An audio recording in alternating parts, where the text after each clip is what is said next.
I'm so glad you're with us here on the Clark Howard Show, where our mission is to serve you with advice and information that empowers you to make better financial decisions in your life.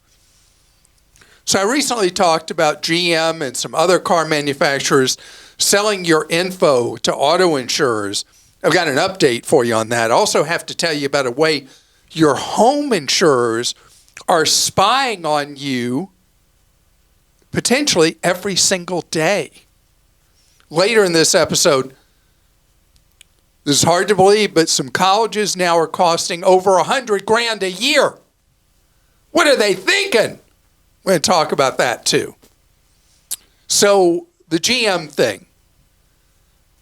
I wish we still had the Clark-rageous moment sounder because I was so infuriated by General Motors spying on its drivers and then selling off the data to insurance companies, which only was discovered because people started having their auto insurance canceled or premiums raised because what GM was selling was going on insurance industry databases and had very poor disclosures. And as I predicted when I talked about it, I said, GM's going to stop doing it and GM's going to get sued for it.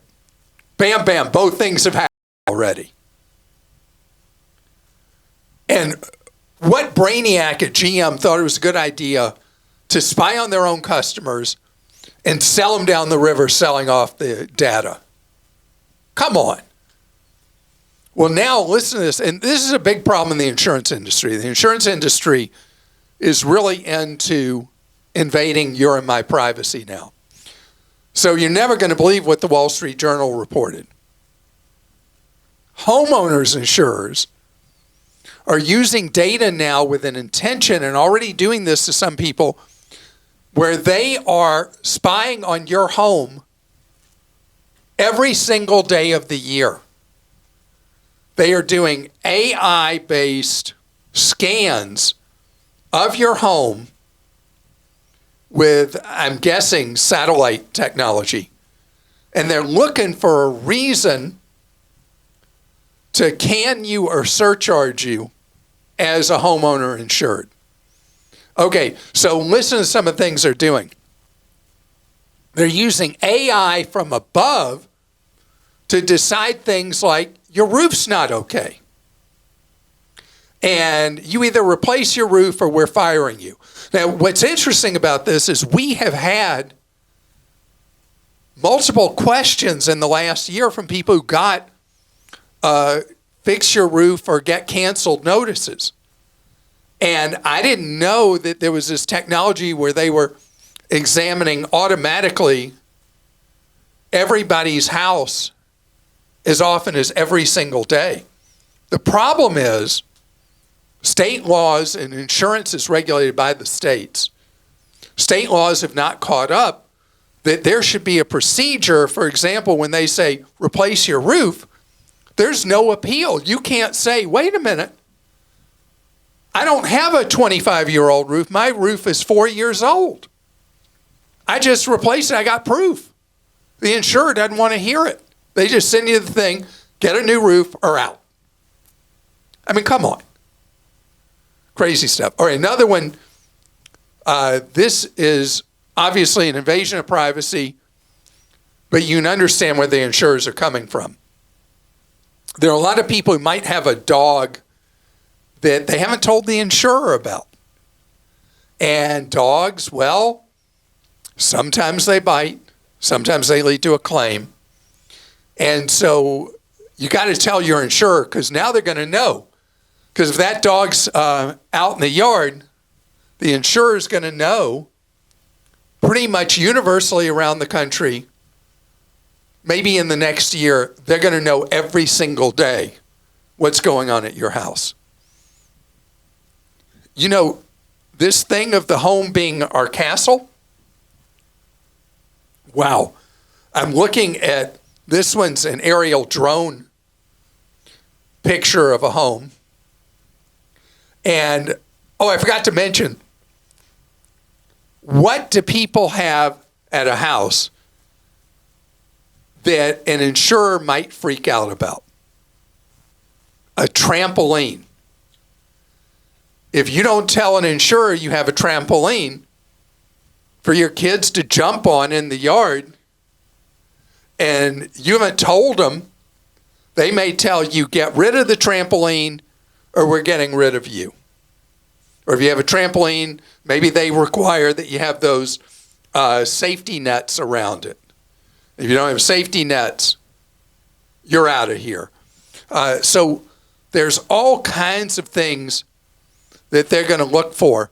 One of the things that was in the Wall Street Journal story is that some of the insurers, if they see a lot of junk in your yard, that the yard is kind of disheveled, that they're going to decide that you're not taking care of your house, and they'll get rid of you for that reason.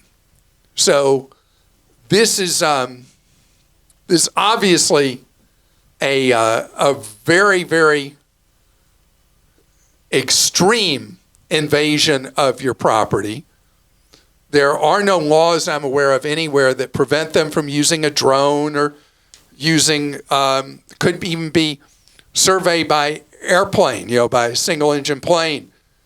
Even in some places, balloon kind of technology is being used to fly and do videoing of everywhere. One of the companies that's funded by the industry can now cover 99% of all homes in the United States. And so they use computer modeling to decide that you have things they don't like. And so where insurers may not want to renew, i.e. Florida, California, coastal Carolinas, southern Louisiana, South Texas, they can take these things and say, ha, we got them. We got a reason to not renew. We can get rid of this person because, that tree looks like it's a little dangerous there, so we're not going to renew them. I have a question. Devil's advocate, just thinking, not saying this is right, but isn't insurance fraud a huge reason that costs go up for the rest of us? So you just did a major talking point of the insurance industry for homeowners in the state of Florida. Oh. And yes, there was an enormous problem in Florida with fraud from roofers and home improvement contractors. There were laws specifically that made it difficult for the insurance industry to challenge whatever someone from the home improvement industries would say. The legislature did something about that recently. And yes, that did have, it was like a piling on impact beyond hurricanes and windstorms and all that. So yeah, there is a fraud issue. There's a fraud issue with car insurance going up. But it's mostly at the periphery of it. It's not the primary cause. But the insurance industry, what's happened with homeowners insurance that's so significant, and it's going to sound so trite what I'm going to say, they've gone from the insurance business to the risk management business, and they're very different. Insurance was always about pooling risk, that you take a wide population and you calculate what the risk is for the overall population. Now the insurance industry, because of the technology available, is becoming risk management down to the individual, in this case, house. Mm-hmm. And so they're saying, or area or zip code or whatever, we're not making good profits in zip whatever number.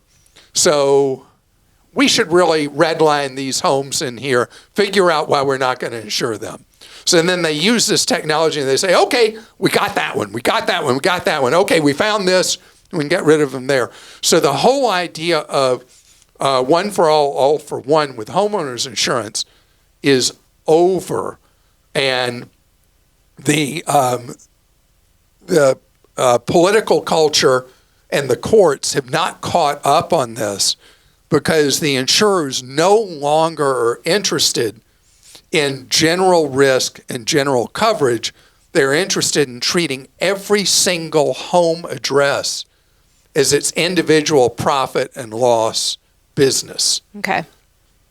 Craig in North Carolina says, I live in a house that is over 65 years old. I have a wire from the utility pole to my house for the POTS, plain old telephone service. We don't have a POTS phone and don't plan to get one. I also have no outlet to plug one into in the house. The POTS wire runs right over my parking area where my wife and I park our cars. The problem is that the little birdies like to perch up on that wire and do their little birdie business and right on our cars. All the time. Can I cut down the POTS wire so the birdies don't have a place to perch? Do you have any other suggestions? So this is something that came up before, and there are so many posts about this and articles written as well that the biggest danger is you cut down what you think is a phone line and you make a direct connection with the power company, and then it's curtains. So generally the way it works is the tallest wire on a pole coming in from the street is power, and then below it are various utilities. It can be the cable monster, it can be the monopoly local company, whatever. You're not going to suggest somebody cut it down themselves. People do it all the time. That's crazy. You got to no. It's something. I would call the power company and ask them to It's do not it. a power company. It doesn't it's the matter. phone I know, company. but I'm saying the power company might be willing to do it so you don't cut their line. The power company is not going to come cut that phone line because it's not there. They only rented the space. So next time you have above ground power lines where you live? Yeah. Okay. So look at the power lines. You'll see the top ones are the power company. And then it moves. And usually the phone company is next, and then next will be the cable monopoly, cable monster. So if he is sure, if Craig's certain that it's the phone line, people do this all the time. I would call it an electrician at the very An electrician? least.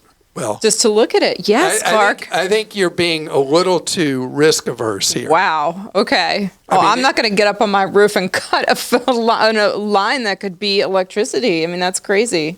Well, I never have disagreed with you more. I've never heard of anybody saying because there would be no oops, they'd be dead. Right. They cut the wrong one. Right. But I've never heard of that. Never heard of it happening? Never heard of that happening. Well, let's hope it doesn't happen for the first time.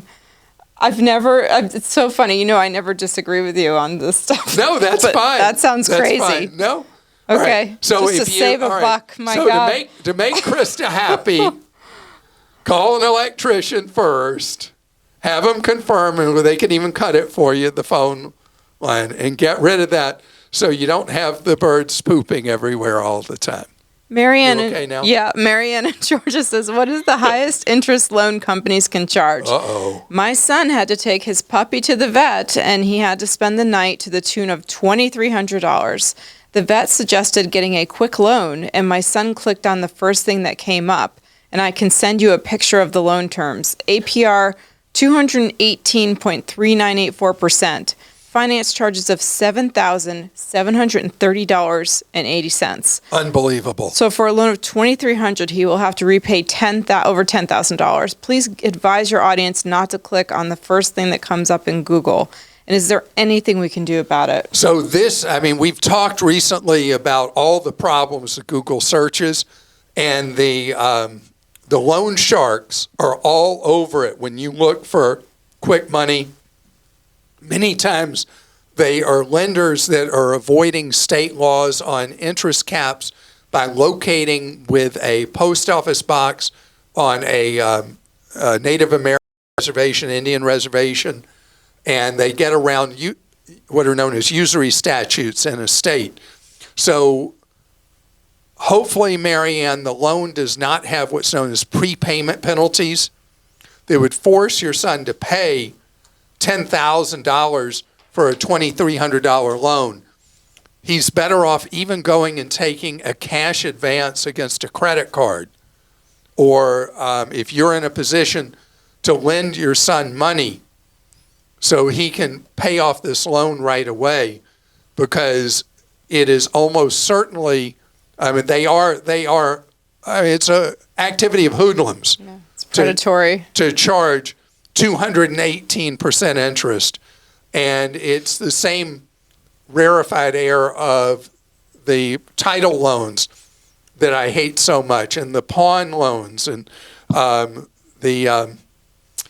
cash advance loans, the payday loans. So this is one of those areas of amorality, if not immorality. And if you can help your son get out from under this and he pay you every week or every month, so much the better. But being able to get out of it, there's not an easy way. Ray in California says, Clark, I've been a fan for many years, and I just want to let you know I'm still driving my 1988 Nissan pickup I bought new when I was 21 years old. No, you're not. It is still going. No, you're not. 36 years? It is still going at 430,000 miles. Wait a minute. You're 57, driving a car you got, or a pickup truck, when you were 21. It has how many thousand miles? 430,000. 430,000. Oh my goodness. I can't believe Nissan hasn't put you in a commercial yet. Seriously, they should. Wow. Okay. And well, I'd sure like to have a new vehicle. Every time I look, I'm turned off by the cost and decide to drive my truck for, quote, just another year. I learned to do as much maintenance as I can on my own, and I've saved a lot of money over the years because of that. It shows that regular maintenance and good care can go a long way in making your vehicle last. Today, YouTube is a great resource for folks learning to do things like maintenance items like air filters, fluid changes, and brakes. I appreciate you. I appreciate you too, Ray. So, Ray, got to tell you a funny thing. When I was 22, I decided, it's almost the same age as when you got this Nissan. I decided I wanted to know how to do basic auto mechanic stuff on my car. So I went to a 1-year auto mechanics course. And at the end of a year, I was capable of doing basically nothing. There are some of us who could watch YouTube videos all day and never be able to be anything but a hazard to ourselves and our wallets. Then there are people like you who can just watch a video on YouTube and know how to do things. More power to you. I'm very impressed. And I think that's so fantastic that you've been driving that Nissan for, my goodness, you're coming up on 2 generations driving that Nissan. Incredible. It might have even been called a Datsun when you got it that long ago. Who knows? Coming up ahead, we're going to talk about how much college costs, and I could do in the Wayback Machine how little it used to cost. It's out of control, and I know why. We got a problem, Houston. Cost of colleges. I mean, imagine the aliens coming down to Earth now. They'd be like, what? What? You go to some beautiful country club kind of looking place, and you go to these things called classrooms, and you spend that much money to get a degree. How much? Well, New York Times says now Vanderbilt has topped $100,000 a year for total expenses for this fall's freshman class. $100,000, and they're not alone. A lot of these schools cost that much, and at Vanderbilt, you know, a lot of people get financial aid and all that. Roughly 2,000 students are actually going to pay over $100,000 to attend for a year. Average private college now, including all the stuff, somewhere around $55,000. State school average about $25,000. This is bonkers. Bonkers, bonkers. And how does this happen? How did we end up with college costs escalating so much? You know, I think about something I've shared with you before, that I went to a private college, and when my dad lost his job and I became a night student, I didn't change schools. I stayed there because the tuition was such that I could work full time at a job I could get as a teenager and earn enough to pay my college tuition. Today, there's no chance, unless I was a hip hop star or a sports star or was engaged in some kind of illegal activity, there's no way a college student could earn enough to pay the cost of college at a private or pretty much a public college. And the problem to me is clear as what you would learn if you stayed awake in a freshman economics class at one of those colleges. The problem is the lack of market discipline because of unlimited student loan availability. I mean, we got all these arguments going on about the president wanting to forgive these loans and forgive those, and how many votes is that going to get him in November and all that stuff. I mean, really, the problem goes back to the base, the source. Why are we as taxpayers funding these college campuses with an unlimited amount of money with no controls on it at all? I can go borrow as much money as I want to go to college. So let's think about it. So you do that. What do you do to a college? You make it like a monopoly power company. Oh, well, we ran up extra expenses, so we're just going to charge more money. And people in that state have no choice. They're just going to pay it. College campuses have become that because no matter what it costs, net of whatever mumbo jumbo they do with aid packages, all the rest can just be borrowed, and there's no incentive, none in the marketplace for a college to control costs. This is the problem. We thought as a society we were doing a good thing by making it possible for people to borrow to go to college without recognizing what the economic consequences are in the marketplace when you do that. Because if colleges were having to figure out how to make a go of it without this huge fuel of student loan money coming into the system, they would run different kinds of operations.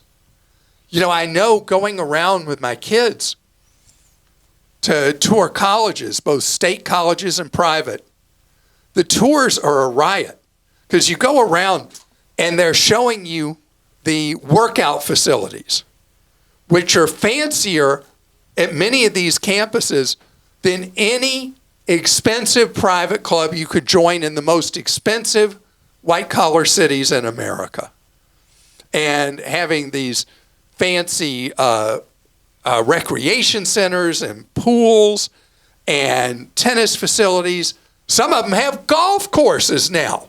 I mean, come on. There's this amenities war with the dorms and all that. This is just crazy. So if I was coming out now and my dad was unemployed, and when I came up, moms didn't really work, so it was a single income household. What would I do today? What I'd do today is I would be in community college, or I'd be in a commuter school or something like that, and have something much more affordable. And I know that it's really cool and all to have the greatest fitness center in the history of the universe at your college. But somebody's paying for that. And guess who it ultimately is? It's you and the taxpayers. So if we want to get these college costs under control, we have to heavily curtail, in fact, eliminate most federal subsidized student loans, period. Now, if you don't like anything I just said, remember on Friday, we have Clark Stinks.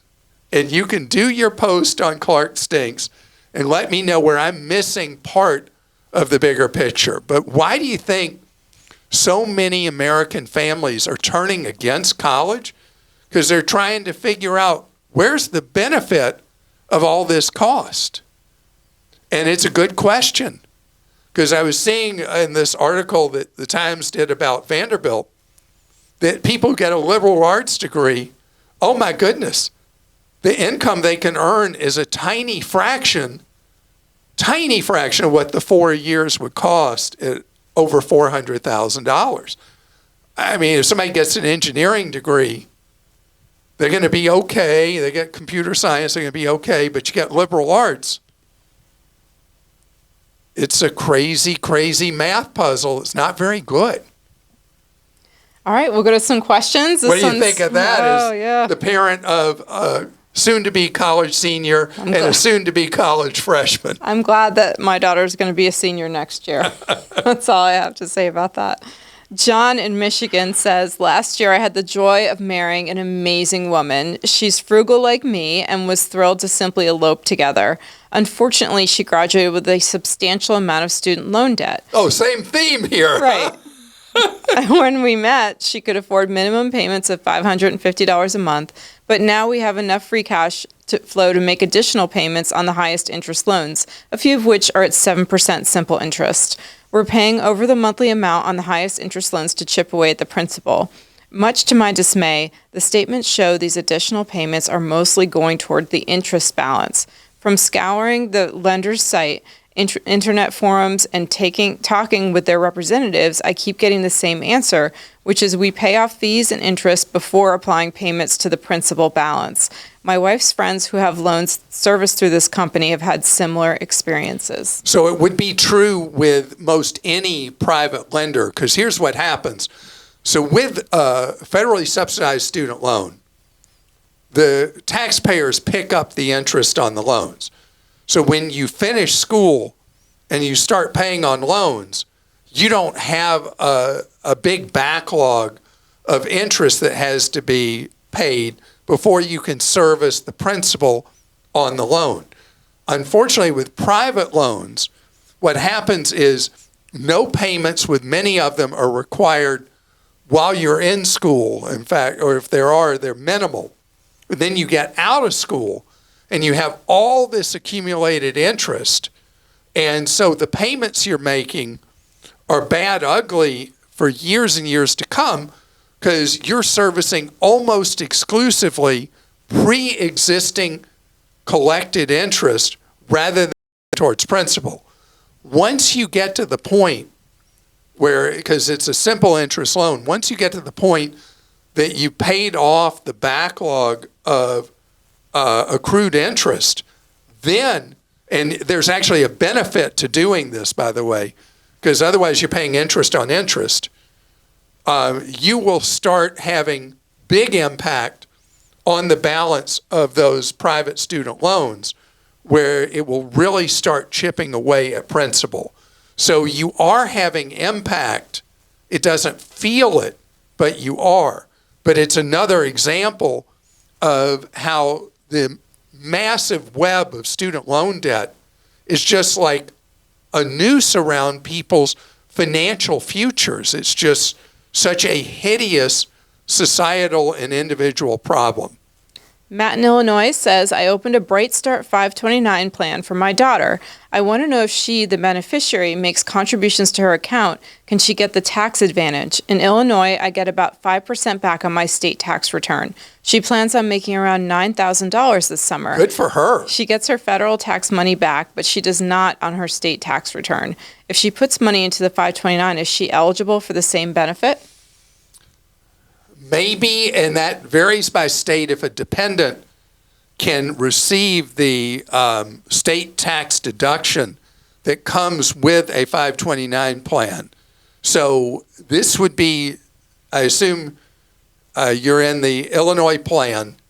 Yeah, that's what I said. This would be a call required to the plan itself to find out if a dependent is eligible for the tax deduction. Now, what would be required, even if she is, as I understand the way this works in states that have the tax deduction, is she would have to establish a second 529 plan, not the one that you have, that she would be the owner of and designate herself as the beneficiary of, do the contributions to it, and be able to take the Illinois state tax deduction for contributing to a 529 account. And the alternative, Matt, is she can, if she's going to make $9,000, she can put 7 into a Roth IRA. Roth IRA will not have the Illinois state tax deduction, but it would be a fantastic way for her to start seeding her future, either for college expenses or, if not needed for college, to let the money, starting as a teenager, to grow tax-free for years and years and years, to build a big pile of money for her later in life for retirement. And Rick in Arizona says, "Hi, Clark. I've concluded that I'm just awful at staying on top of all the rewards the various credit card companies offer. I'm sure I'm missing out. So for me, I think I need a card that somehow automatically either pays me cash or applies the credit card balance to the credit card balances. I am a high wage earner with high credit. I spend a lot each month on the cards and always pay them off in full every month. I'm thinking about the Amazon credit card where they use my points toward purchases every month. Easy peasy." And that would be fine because it's simple. I love cashback cards. You do a lot of Amazon shopping as an Amazon Prime member. They give it's 5%. Mm-hmm. It's a great reward on Amazon. They may limit you to a lower limit, though, than he needs. I find that I've heard from other people, too. Yeah. So you could do the Amazon up to whatever this cap is, and you could also do a 2% cash back. The mileage cards, it's a complicated game, so much so that there's a website called points.me that's, I think, free for Amex card holders, and others can either use a free version, it's a freemium product, or use a paid one, where they track the best use of all the points you've accumulated all different ways. So you think about how complicated the point stuff and mileage stuff has become, that people have seen an opportunity to have a website just to tell you how to use your points most efficiently for travel. Your idea of just going back to keeping it simple and earning cash, I love it. And I love that. And we have a cashback credit card. We do have a cashback credit card section because I love what's going on in that space with all the new competition over the cashback cards. The target you want is 2% cashback. There's the Robinhood one that's a very confusing way to get to 3%. And there's another credit union card we have that's 2.5%. But just doing an uncomplicated 2% cashback on everything you buy, I really love that. Fidelity Investments has that. Citibank does with the double cash. And now Wells Fargo has, I said it, I didn't choke. Wells Fargo has a 2% cashback card. So go look at our list and see that coupled with Amazon, if that works out just fine for you. And I hope you have a great day. Remember what we're dedicated to, you learning ways to save more, spend less, and avoid getting ripped off.